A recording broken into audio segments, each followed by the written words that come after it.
Depuis l'hôtel 01 au coin des rues Saint-Laurent et René-Lévesque à Montréal, bienvenue dans l'Atelier Z. Et aujourd'hui, on se pose la question, est-ce que la télé vous parle? Pour en jaser, notre invité Angelo Cadet. Angelo, viens nous rejoindre. Kitty! Bienvenue, ça va? Oui, allons-y. Allons-y. Allons-y. Allez.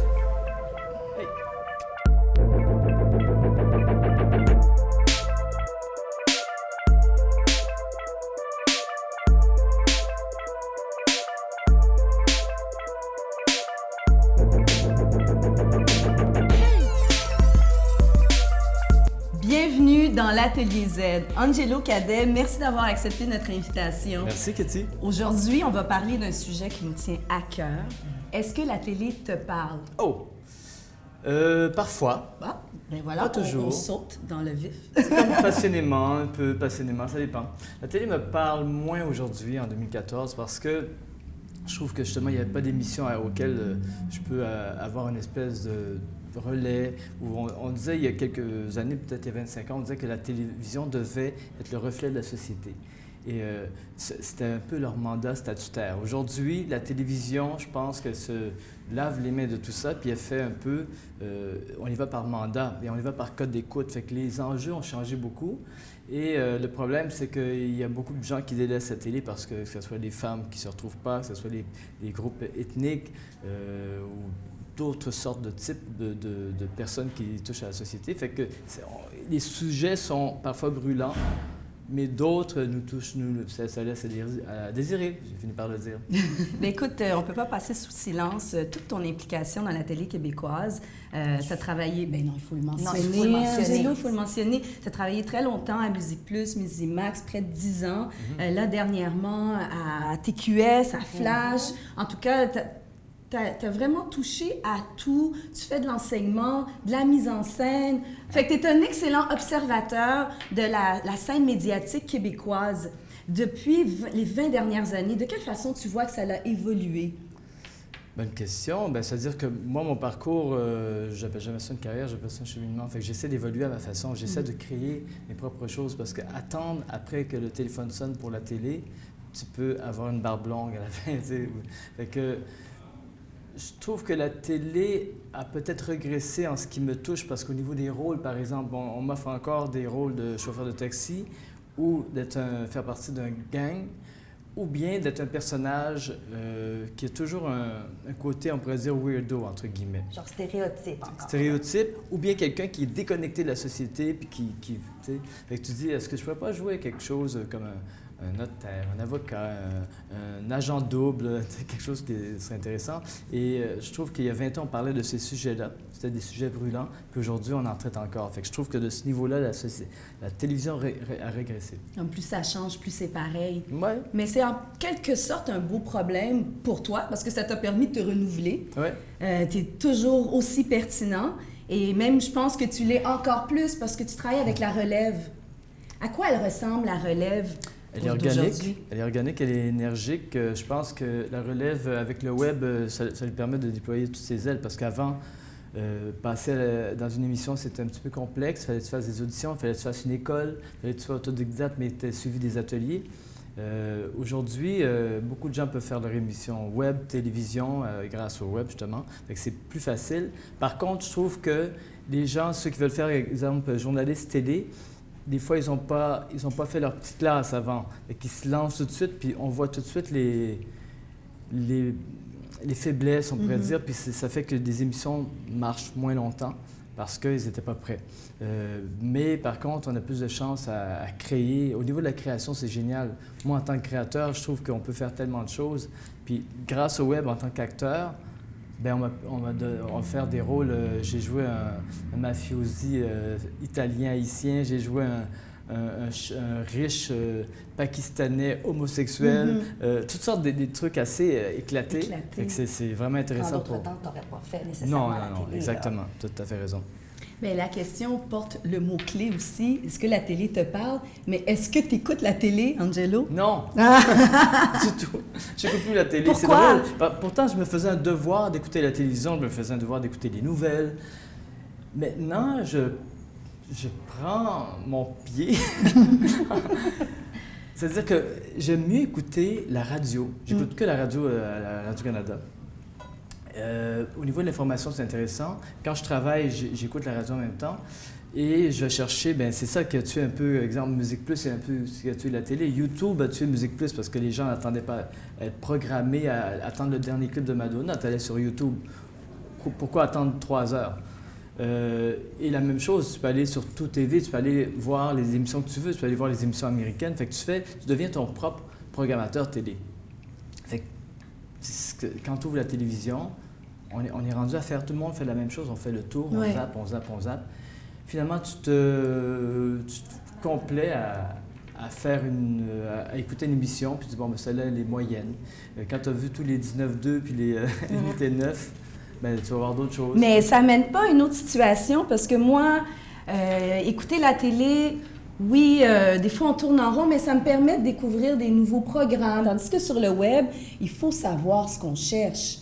Tu peux zapper, tu peux comme si tu allais magasiner dans une revue, dans un magasin, puis Non, je pense que sur le web, tu peux découvrir, au contraire, c'est que tu as le choix. Moi, présentement, j'écoute la série Suits, une série américaine qui parle d'avocats. J'adore ça. Mais il y a d'autres trucs qui ressemblent à Suits. Des suggestions. Ben oui, des suggestions. Ben, tu vas juste sur Netflix, tu sais pas quel film que tu vas voir. Mais tu vas dans les comédies puis là, romantiques. Puis là, ils donnent une sélection, puis tu choisis. C'est ça, des films d'action, tout ça. Documentaires, par exemple, j'aime beaucoup regarder ça. Bien, tu as plusieurs choix. Fait que c'est un peu... Sauf que, chose que tu n'as pas à la télévision, tu es obligé de zapper, mais selon la programmation déjà établie. Alors, puisque la télé ne te parle pas nécessairement, la télé québécoise, quel langage elle devrait parler pour qu'elle te parle plus? Le langage universel, c'est très cliché de dire ça, mais c'est vrai. C'est vrai que la télévision devrait simplement refléter ce qu'on vit aujourd'hui, pas juste les problèmes, c'est pas juste, mais c'est surtout les associations, les communions entre les personnes, et on voit pas ça. Ça devient un sujet électoral, ça devient un sujet annuel, parce que là, c'est le mois de l'histoire des Noirs ou le powwow amérindien. On va aller chercher tel chef, on va aller chercher telle personne, et là, on va les amener. Vous voyez qu'on parle de vous. C'est pas vrai. Ça devrait juste être naturel. Pourquoi qu'à Toronto, juste à côté, la diversité au niveau de la télévision, elle est déjà présente. La télévision est empreinte. Aux États-Unis, en France. Tout à fait. J'étais en France dernièrement, puis c'est que ça que tu vois. Alors, comment ça se fait? Puis, je pense qu'il y a une différence. Vivre au Québec, c'est génial. C'est peut-être une des plus belles provinces du monde. Et Montréal, c'est encore une des plus belles villes du monde. Et se côtoyer, se frotter comme ça à l'autre, c'est facile. Mais quand tu es artisan de la télévision, il n'y a pas la même chose qui se passe.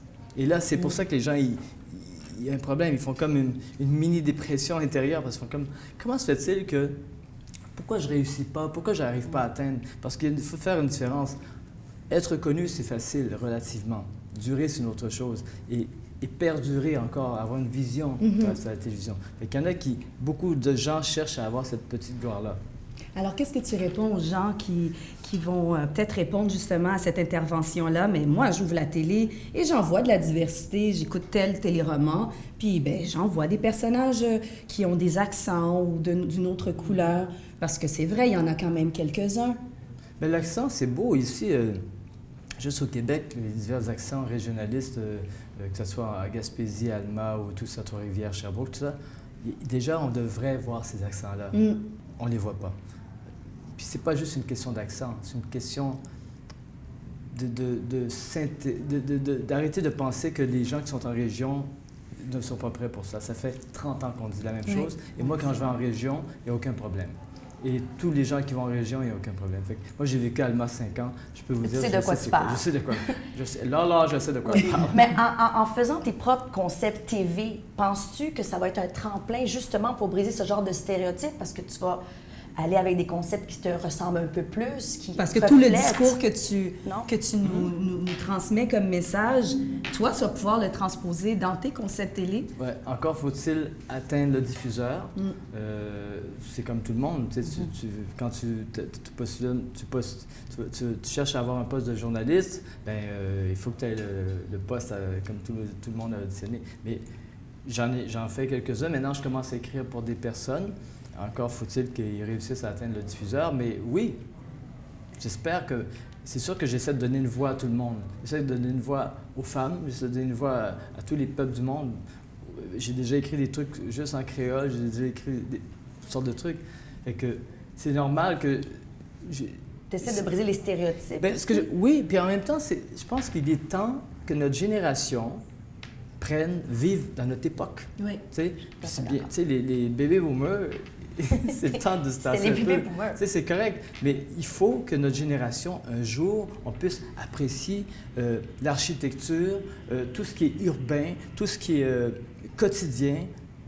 Mais pas par la couleur de la peau ou ton origine, mais vraiment pour la personne que tu es, voilà. Et non pour Mais ce la que tu diversité, représentes. c'est la diversité d'opinions, la diversité de créativité, d'expression, sous toutes ces formes. Hein? Exactement. Fait que je pense qu'il est temps, en 2014, tu sais, ça fait 30 ans qu'on attend, là. 30 ans qu'on attend de prendre notre place. On est prêt, là. Je pense, non, mais il est plus que prêt. Il faut qu'on nous laisse la voix. C'est mais important. Tu es professeur au conservatoire La Salle, où tu as étudié toi aussi. Oui. Donc, lorsque toi, tu as étudié, et maintenant, la différence dans la salle de classe doit être... Ça ressemble à quoi? Quand toi, tu as commencé, étais-tu le seul? Oui, et puis maintenant, là, c'est rendu, j'imagine... C'est comment tu oui, vis là, ça? maintenant, il y a beaucoup de Québécois, mais il y a beaucoup de gens de toutes les origines, que ce soit Amérique du Sud, Haïti ou Asie. C'est ça qui est génial. C'est parce que le Québec grandit, évolue. Le Québec devient plus riche, fait que c'est normal que ces choses-là devaient arriver. C'est comme, tu sais, il y a eu un accident vraiment dramatique avec 2 girafes qui... ils ont été mis dans un camion, puis on les a mis sur l'autoroute, puis ils ont percuté un viaduc. Oui.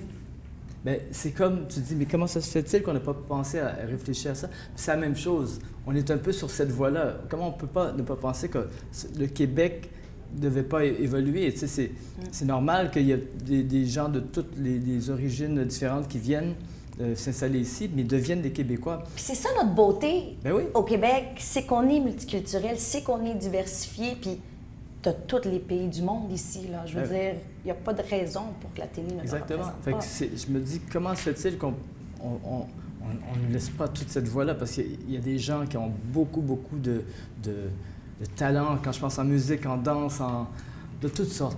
En tout cas, c'est clair que cette question est pertinente. Il faut en parler et continuer d'en parler. Et tu restes avec nous, Angelo? Ah, bien sûr. Et vous restez avec nous? Parce qu'on vient tout de suite. Angelo, pas de suite. Là, il est trop tôt. Alors, on vient tout de suite après cette pause.